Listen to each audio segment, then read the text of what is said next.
안녕하십니까? 논리의 비판에서 언어 논리를 담당하고 있는 황쌤입니다. 7급 피세 모의평가 해설 강의 언어 논리 17번 문제를 풀도록 하겠습니다. 네, 17번 문제도 앞서 두 문제와 같이 15번, 16번 두 문제와 같이 연역 추론 유형의 문제죠. 하지만 앞서 문제는 좀 다른 유형의 문제라는 것을 우리가 풀다 보면 알 수 있습니다. 발문 형태는 거의 똑같습니다. 다음 글의 내용이 참일 때 반드시 참인 것만을 보기에서 모두 고르면 이런 문제죠.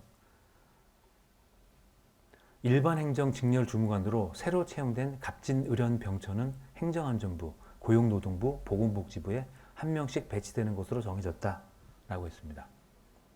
이때 가인, 나운, 다은, 라연은 배치 결과를 궁금해하면서 다음과 같이 예측을 했는데 이 중 한 명의 예측만 틀렸다는 것이 밝혀졌다. 한 명의 예측만 틀렸다면 나머지 세 명의 예측은 맞았다는 거죠. 이처럼 한쪽의 예측은 맞고 한쪽의 예측은 틀릴 때 우리가 풀 수 있는 문제는 참과 거짓 유형의 문제라고 합니다. 이 경우 모순 관계되는 서로 양립하지 않는 조건을 찾아서 두 가능성을 동시에 비교해서 그 복이나 선택지가 반드시 참인지를 고르면 되겠죠. 네, 그렇다면 먼저 가인은 의련이 행정안전부에, 병처는 보건복지부에 배치된 경우를 생각했습니다. 그런데 반대로 라연은 병천이 행정안전부에 배치되는 경우를 예측했어요. 이 경우 두 예측은 서로 모순되는 조건이겠죠. 그래서 두 가능성을 동시에 놓고 우리가 생각하면서 보기가 반드시 참인지를 살펴보면 됩니다.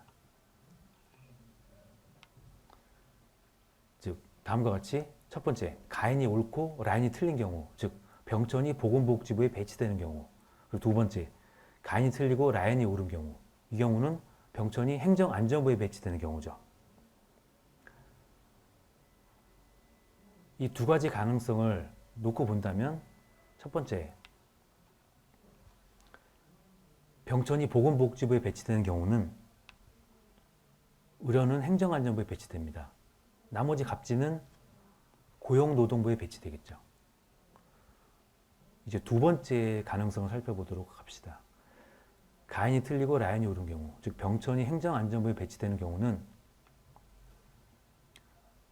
갑진은 고용노동부에, 첫 번째 가능성과 동일하게 고용노동부에 갑진이 배치되는 경우네요. 병천은 행정안전부에 배치된다고 했습니다. 그러면 의료는 당연히 보건복지부에 배치되겠죠. 네, 이와 같이 두 가지 가능성을 모두 살펴보았는데 이것을 토대로 보기가 반드시 참인지 살펴보도록 하겠습니다. 기억, 갑진은 고용노동부에 배치된다.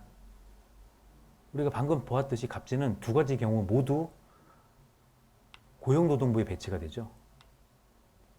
네, 그래서 보기 기억은 반드시 참인 내용입니다.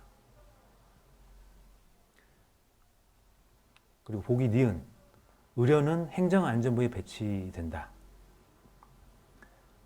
우리가 보면 첫 번째 가능성, 즉 병천이 보건복지부에 배치되는 경우를 보았을 때 의료는 행정안전부에 배치가 됐었죠. 하지만 두 번째, 병천이 행정안전부에 배치가 된다면 당연히 의료는 보건복지부에 배치됩니다.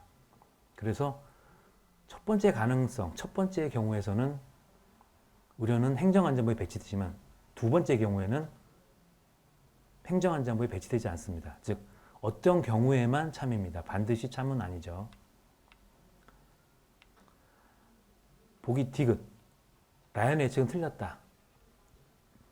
우리가 두 가지 가능성을 살펴봤죠. 라연이 틀린 경우와 라연이 옳은 경우, 즉 라연의 예측은 틀릴 수도 있고 옳을 수도 있습니다. 네, 그래서 보기 디귿 역시 반드시 참은 아니라고 할 수 있겠습니다. 네, 그래서 살펴보신 것처럼 보기 기억이 유일하게 반드시 참인 내용입니다. 그래서 모의평가 17번의 정답은 1번이 되겠고요. 네, 이것으로 17번 문제 풀이를 마치도록 하겠습니다. 감사합니다.